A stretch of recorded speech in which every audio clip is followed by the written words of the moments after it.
Chapter 3. There is a way of looking at life called keeping things in perspective that simply means making yourself feel better by comparing the things that are happening to you right now against other things that have happened at a different time or to different people. For instance, if you are upset about an ugly pimple on the end of your nose, you might try to feel better by keeping your pimple in perspective. You might compare your pimple situation to that of someone who is being eaten by a bear, and when you looked in the mirror at your ugly pimple, you could say to yourself, well, at least I'm not being eaten by a bear.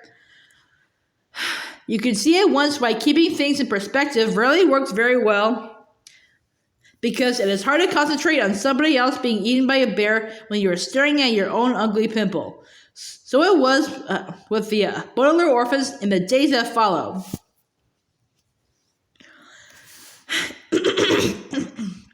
In the morning, when the children joined Aunt Josephine for a breakfast of orange juice and untoasted bread, Violet thought to herself, well, at least we're not being forced to cook for Count Olaf's disgusting theater troupe.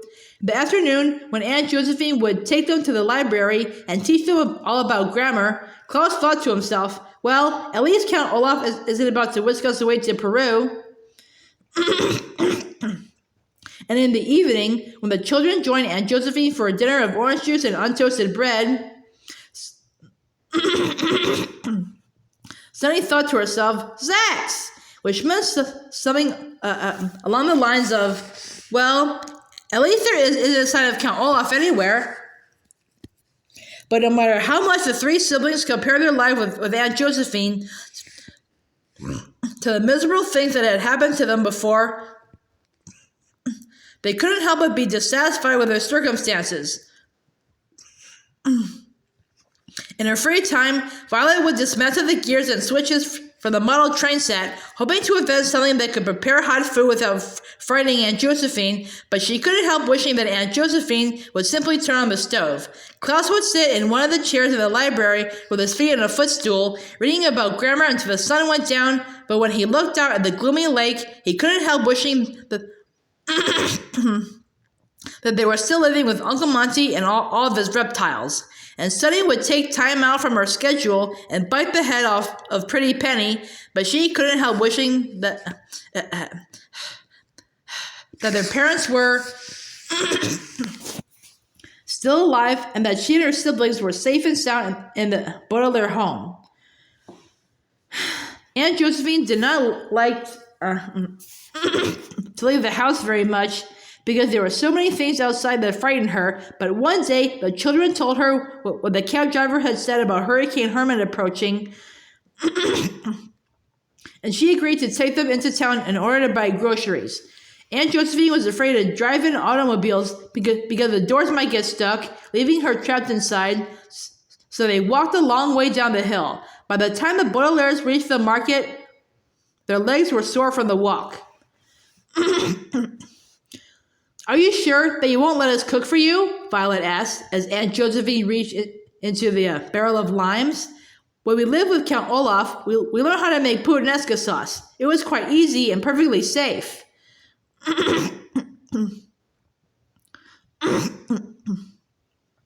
Aunt Josephine shook her head. It is my responsibility as your caretaker to cook for you, and I am eager to try this recipe for cold lime stew.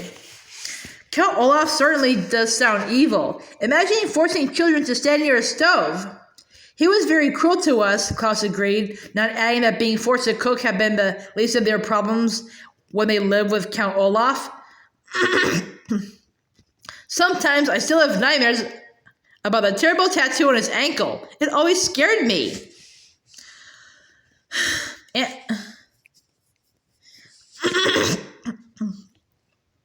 Aunt Josephine frowned and patted her bun. I'm afraid you made a grammatical mistake, Klaus, she said sternly. When you said it always scared me, you sounded as if you meant that his ankle always scared you, but you meant his tattoo. So you should have said, the tattoo always scared me. Do you understand?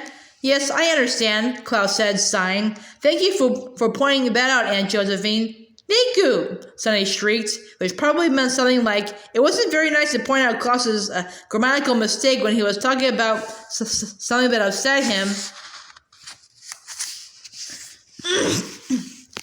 No, no, Sonny, Aunt Josephine said firmly, looking up from her shopping list. Niku isn't a word. Remember what we said about using correct English. Now, Violet, would you please get some cucumbers? I thought I would make chilled cucumber soup again sometime next week. Violet groaned inwardly, a phrase which here means said nothing but felt disappointed at the prospect of another chilly dinner. But she smiled at Aunt Josephine and headed down an aisle of the market in search of cucumbers. She looked wistfully at all the delicious food on the shelves that required turning on the stove in order to prepare it. Violet hoped that someday she could cook a nice hot meal for Aunt Josephine and her siblings using the invention she was working on with the model train engine. For a few moments she was so lost in her inventing thoughts that she didn't look where she was going until she walked right into someone. Excuse me, Violet started to say, but when she looked up, she couldn't finish her sentence. There sat a tall, thin man with a blue sailor hat on his head and a black eye patch covering his left eye. He was smiling eagerly down at her as if she were a brightly wrapped birthday present that he couldn't wait to rip open. His fingers were long and bony, and he was leaning awkwardly to one side, a bit like Aunt Josephine's house dangling over the hill.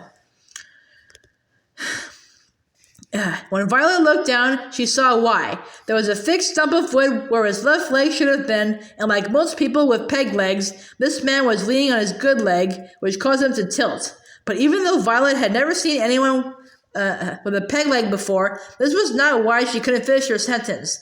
The reason why had to do with something she had seen before. The bright, bright shine in the man's one eye, and above it, just one long eyebrow. When someone is in disguise, and the disguise is not very good, one can describe it as a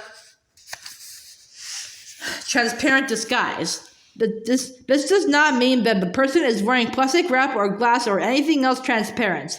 It merely means that people can see through a disguise. That is, the disguise doesn't fool them for a minute. Violet wasn't fooled for even a second as she stood staring at the man she walked into. She knew at once it was Count Olaf.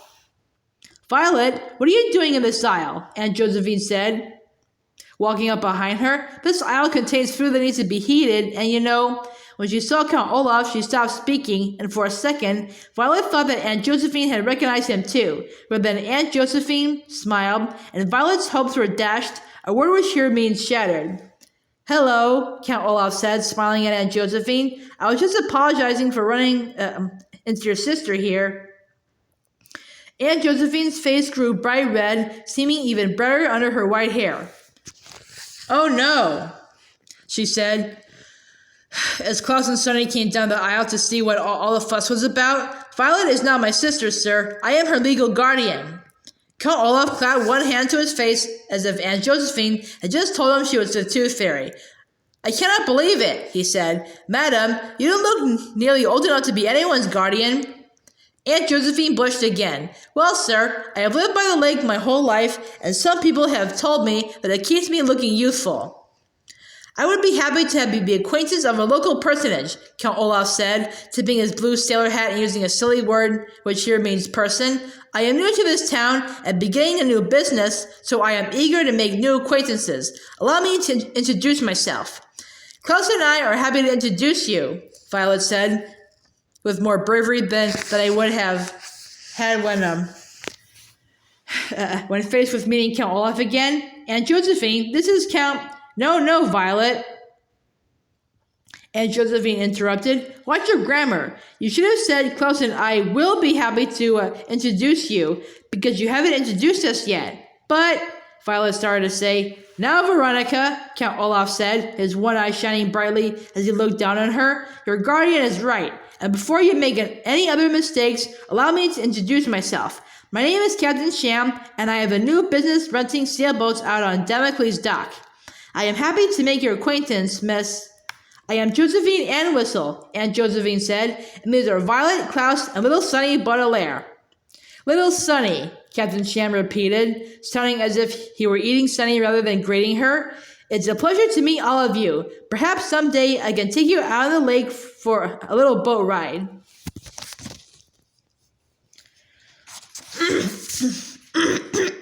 Jing! Sonny shrieked, which probably meant something like, I would rather eat dirt. We're not going anywhere with you, Klaus said. Aunt Josephine blushed again and looked sharply at the three children. The children seemed to have forgotten their manners as well as their grammar, she said. Please apologize to Captain Sham at once. He's not Captain Sham, Violet said impatiently. He's Count Olaf. Aunt Josephine gasped and looked from the anxious faces of the Baudelaires to the calm face of Captain Sham. He had a grin on his face, but his smile had slipped a notch, a phrase which here means grown less confident as he waited to see if Aunt Josephine realized he was really Count Olaf in disguise. Aunt Josephine looked him over from head to toe and then frowned. Mr. Poe told me to be on the watch for Count Olaf, she said finally, but he did also say that you children tended to see him everywhere. We see him everywhere, Klaus said tiredly, because he is everywhere. Who is this Count Omar person? Captain Shams asked. Count Olaf, Aunt Josephine said, is a terrible man who is standing right in front of us, Violet finished. I don't care what he calls himself. He had the same shiny eyes, the same single eyebrow, but plenty of people have those characteristics, Aunt Josephine said. Why, my mother-in-law had not only one eyebrow, but also only one ear. The tattoo, Klaus said. Look for the tattoo. Count Olaf has a tattoo of an eye on his left ankle. Captain Sham sighed and, with difficulty, lifted his peg leg so everyone could get a clear look at it. It was made of dark wood that was polished to shine as brightly as his eye and attached to his left knee with a curved metal hinge. But I don't even have a left ankle, he said in a whiny voice. It was all chewed away by those lachrymose leeches. Aunt Josephine's eyes welled up as she placed a hand on Captain Sham's shoulder. Oh, you poor man, she said, and the children knew at once that they were doomed. Did you hear what Captain Sham said? She asked them. Violet tried one more time, knowing it would probably be futile, a word which here means filled with futility. He's not Captain Sham, he said. You don't think he would allow the lachrymose leeches to chew off his leg, Aunt Josephine said, just to play a prank on you? Tell us, Captain Sham. Tell us how it happened. Well, I was sitting on my boat just a few weeks ago, Captain Sham said. I was eating some pasta with puttanesca sauce, and I spilled some on my leg. Before I knew it, leeches were attacking.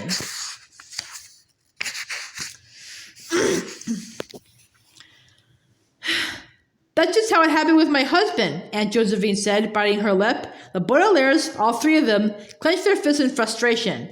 They knew that Captain Sham's story about the puttanesca sauce was as phony as his name, but they couldn't prove it. Here, Captain Sham said, pulling a small card out of his pocket and handing it to Aunt Josephine. Take my business card, and next time you're in town, perhaps we could enjoy a cup of tea. That sounds delightful, Aunt Josephine said, reading his card. Captain Sham's sailboats. Every boat has its own sail. Oh, Captain, you have made a very serious grammatical error here. What? Captain Sham said, raising his eyebrow. The card says it's with an apostrophe.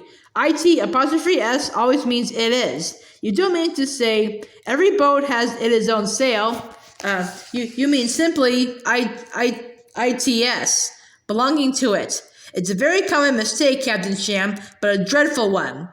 Captain Sham's face darkened, and it looked for a minute like he was going to raise his peg leg again and kick Aunt Josephine with all his might. But then he smiled and his face cleared. Thank you for pointing that out, he said finally. You're welcome, Aunt Josephine said. Come, children, it's time to pay for our groceries. I hope to see you soon, Captain Sham. Captain Sham smiled and waved goodbye, but the Baudelaires watched as his smile turned to a sneer as soon as Aunt Josephine had turned her back. He had fooled her, and there was nothing the Baudelaires could do about it. They spent the rest of the afternoon trudging back up the hill carrying their groceries, but the heaviness of cucumbers and limes was nothing compared to the heaviness in the orphans' hearts. All the way up the hill, Aunt Josephine talked about Captain Sham and what a nice man he was and how much she hoped they would see him again, while the children knew he was really Count Olaf and a terrible man and hoped they would never see him for the rest of their lives. There is an expression that, I am sad to say, is appropriate for this part of the story. The expression is falling for something hook, line, and sinker, and it comes from the world of fishing. The hook, the line, and the sinker are all parts of a fishing rod, and they work together to lure fish out of the ocean to their doom. If somebody is falling for something hook, line, and sinker, they are believing a bunch of lies and may find themselves doomed as a result. Aunt Josephine was falling for Captain Sham's lies, hook, line, and sinker, but it was Violet, Klaus, and Sunny who were feeling doomed. As they walked up a hill in silence, the children looked down at Lake Lacrimose and felt the chill of doom fall over their hearts. It made the three siblings feel cold and lost, as if they were not simply looking at the shadowy lake, but had been dropped into the middle of its depths.